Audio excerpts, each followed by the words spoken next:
The government of the Netherlands has issued a tropical storm warning for Statia effective 4 o'clock this morning.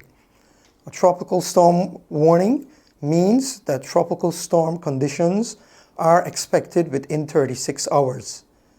Tami has slowed down considerably and is now moving towards the west-northwest near 11 kilometers or 7 miles per hour, and this general motion is expected to continue through this afternoon.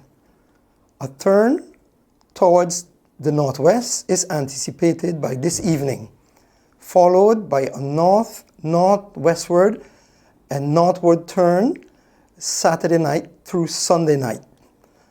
On this forecast track, the center of Tami will pass about 101 kilometers or 63 miles east-northeast of Statia around 7 p.m. tomorrow, Saturday the 21st of October. There is a 50 to 60% chance of tropical storm conditions from tomorrow morning into tomorrow evening.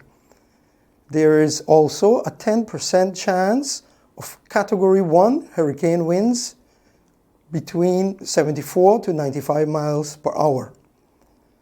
Shower activities will increase from this afternoon Friday until Saturday morning. Total rainfall of 2 to 4 inches are possible during this period, with maximum of 6 inches. Residents should continue to monitor the progress of Tropical Storm Tami and ensure that they have their hurricane season plans finalized and ready for activation to protect life, property, and livelihood. Please continue to monitor the Statia government Facebook page and the local radio station for updates.